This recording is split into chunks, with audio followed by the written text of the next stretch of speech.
ఇకపై ఎంఆర్పీ ధరలకు ఎప్పుడూ కొనకండి. ఇండియాలోనే మొట్టమొదటిసారి మరో ఒంగోలులో ఎల్ స్మార్ట్ మీకోసం తెస్తుంది WSP హోల్సేల్ సెల్లింగ్ ప్రైస్. సాధారణంగా ఒక వస్తువు మ్యానుఫ్యాక్చరర్ నుండి మొదలై వివిధ మధ్యవర్తుల ద్వారా కస్టమర్ కు ఎంఆర్పీ ధరకు లభిస్తుంది. ఎల్ స్మార్ట్ మధ్యవర్తులందరినీ తొలగించి మ్యానుఫ్యాక్చరర్ నుండి డైరెక్ట్ గా హోల్సేల్ ధరకే కస్టమర్ కు అందిస్తుంది. ఎంఆర్పీ భయం లేదు, డిస్కౌంట్ పొరపు చింతే లేదు. Only wholesale price. L Smart లో మీకు clothing, beauty, toys, footwear, jewellery, fancy products లభించు. More collections, more quality, less price. Only at Els. Els. It's beyond your imagination. Address, Raipriya Mall, Ongole. Visakha steel plant ప్రమాదంపై చనిపోయిన వ్యక్తుల మీద రాజకీయం చేయడం అత్యంత దురదృష్టకరమని రాష్ట్ర మంత్రి డోలా బాలవీరంజన్ స్వామి మండిపడ్డారు. ప్రమాదం జరిగిన వెంటనే కేవలం అరగంటలోనే కలెక్టర్, సిపిలతో పాటు హోంమంత్రి, స్థానిక ఎంపీ, ఎమ్మెల్యేలు ఘటనా స్థలానికి చేరుకొని సహాయక చర్యలు చేపట్టారని స్పష్టం చేశారు. తోటి కార్మికులు తక్షణమే స్పందించి రెస్క్యూ చేయబట్టే చాలా మంది ప్రాణాలతో బయటపడ్డారని కొనియాడారు. Deputy CM Pawan Kalyan, IT మంత్రి నారా లోకేష్, కేంద్ర మంత్రులు కుమారస్వామి, శ్రీనివాస్ వర్మతో కలిసి తామంతా బాధితులను పరామర్శించి తదుపరి సహాయక చర్యలపై సమీక్షించామని తెలిపారు. గత 33 ఏళ్లలో ఇలాంటి ఘటన జరగలేదని ఉద్యోగులు చెబుతున్నారని, ప్రమాదానికి గల కారణాలను అన్వేషించేందుకు స్టీల్ ప్లాంట్ డైరెక్టర్ ఆధ్వర్యంలో త్రిసభ్య కమిటీ విచారణకు ఆదేశించామని మంత్రి వెల్లడించారు. ఘటన జరగడం చాలా దురదృష్టకరం. ఇది ఎవరో కూడా కావాలని జరగరు. స్టీల్ ప్లాంట్ మూతేయాలి, అక్కడ ఏదో ఆఫీస్ కట్టాలనుకున్న వ్యక్తి, వాళ్ళ గురించి పట్టించుకునే వ్యక్తి ఈరోజు చనిపోయిన వ్యక్తుల మీద రాజకీయాలు చేయడం అనేది చాలా దురదృష్టకరం. సంఘటన జరిగిన వెంటనే నిన్న ఒక స్క్రోలింగ్ చూసిన ఒక పేపర్లో, ఒక మీడియా, అక్కడికి ఎవరూ రాలేదు అని రాశారు. ఇమ్మీడియట్గా కలెక్టర్ వెళ్ళారు, సిపి వెళ్ళాడు, హాఫ్ అన్ అవర్లో మా హోమ్ మినిస్టర్ గారు, డిజాస్టర్ మేనేజ్మెంట్ మినిస్టర్ గారు వెళ్ళారు, ఎంపీ వెళ్ళారు, ఎమ్మెల్యేలు వెళ్ళారు, రెస్క్యూ ఆపరేషన్స్కి చేశారు. కాదు, అక్కడ ఇంకో విషయం ఏంటంటే స్టీల్ ప్లాంట్ ఎంప్లాయీస్ ఇమ్మీడియట్గా సహచరులే రెస్క్యూ చేశారు. లేకుంటే ఇంకా ఎక్కువ గాయాలు, కొంత గాయాలతో బయటపడ్డ వాళ్ళకి జరిగే పరిస్థితి.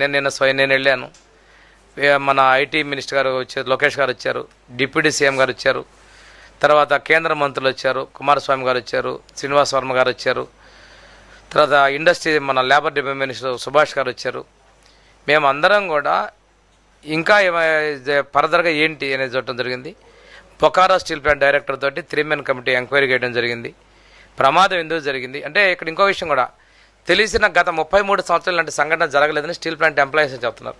ఆ రోజు రాత్రికే కేంద్ర మంత్రి గారు ఒక ప్రకటన ఇచ్చారు, ఇంతకుముందు ఎప్పుడు జరగలేదు, ఇది పొరపాటు ఎలాగో ప్రమాదం జరిగింది, కాంట్రాక్ట్ ఎంప్లాయీ కుటుంబాలకు కూడా పర్మనెంట్ ఎంప్లాయ్మెంట్ని డిక్లేర్ చేసి ఇంతకుముందు ఎక్కడ జరగలేదు.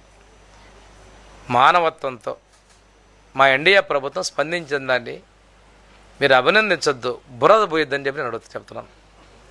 2, చనిపోయిన కుటుంబాలకు కూడా మనము వాళ్ళకి రావాల్సిన బెనిఫిట్స్ మొత్తంతో పాటు వాళ్ళకి 25 లక్షల రూపాయల కాంట్రాక్టా ఇది కాకుండా వాళ్ళకి నిన్న ఎక్స్గ్రేష్ ఇవ్వడం జరిగింది. ప్రధానమంత్రి గారు 2 లక్షల రూపాయలు ప్రధానమంత్రి సహాయ నిధి నుంచి ఇవ్వడం కూడా జరిగింది.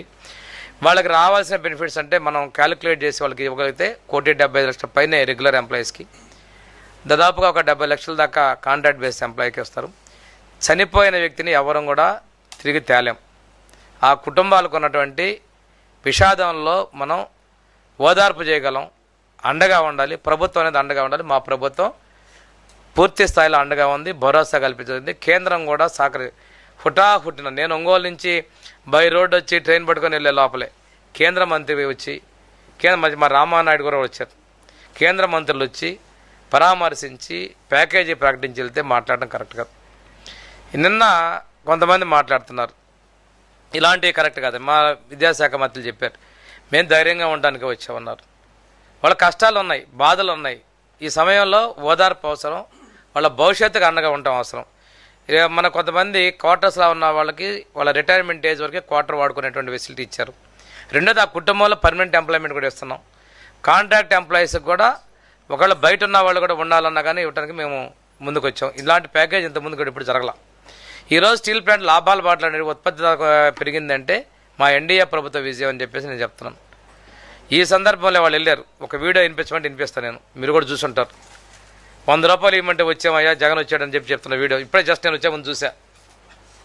అంటే అంతా మీరు మీరు ఇక దాని గురించి ఎక్కువ మా ఆఫీసులో ఇబ్బంది పడతాను ఎక్కువ మాట్లాడితే, ఇంతకన్నా ఎక్కువ మాట్లాడదలుచుకోవాలా.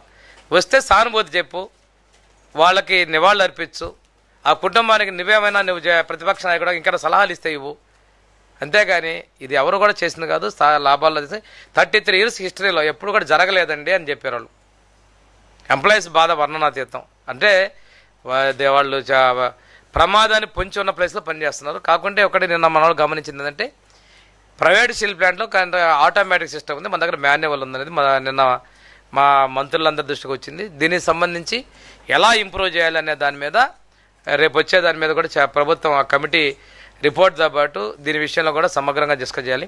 నిన్న ఉప ముఖ్యమంత్రి గారు కూడా మాట్లాడుతూ ఈ సంఘటన కొంచెం గడిచిన తర్వాత నేను ప్రత్యేకంగా స్టీల్ ప్లాంట్కి వస్తాను, మీ అందరి యూనియన్స్ మీ సమస్యలు వింటాను, 4-5 గంటలు అవసరం అయితే 2వ రోజు కూడా మీకు ఉండి మీ సమస్యలు మొత్తం విని వాటి పరిష్కారం మేము చర్యలు తీసుకుంటామని చెప్పి ఉప ముఖ్యమంత్రి పవన్ కళ్యాణ్ గారు కూడా ప్రకటించడం జరిగింది. మా ప్రభుత్వం ఇంత స్పదిగా రెస్పాండ్. నేను ఒక సాక్షి పేపర్ అనుకుంటా, అనే హోమ్ మినిస్టర్ రాలేదు, ఇన్ఛార్జ్ మంత్రి రాలేదు, మంత్రులు పట్టించుకోలేదు. ఇది ఇలాంటిది అంటే నా వార్తలు నా ఇష్టం బుర్ర జల్లుతూ ఉంటారు. కానీ చనిపోయిన ప్రమాదం, ప్రాణాలు ఇచ్చి కుటుంబాలు అల్లాడుతున్న పరిస్థితిలో కొంతమంది వీడియోలు చేశారు చనిపోతా పిల్లలకి హృదయ విదారకంగా, తమ్ముడు జాగ్రత్త, అమ్మ జాగ్రత్త, ఇలాంటివి చెప్తున్నప్పుడు అలాంటి సందర్భంలో ఇలాంటి మాటలు రాస్తుంటే వాళ్ళని ఏమనాలని అనేది అర్థం కావడం లేదండి.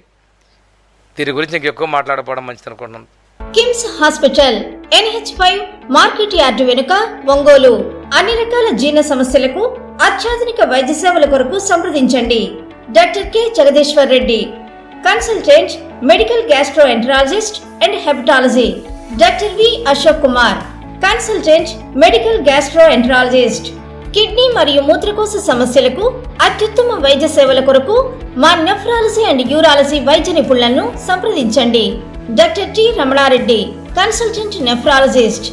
Doctor Ramesh Babu G, consultant urologist and andrologist, transplant surgeon.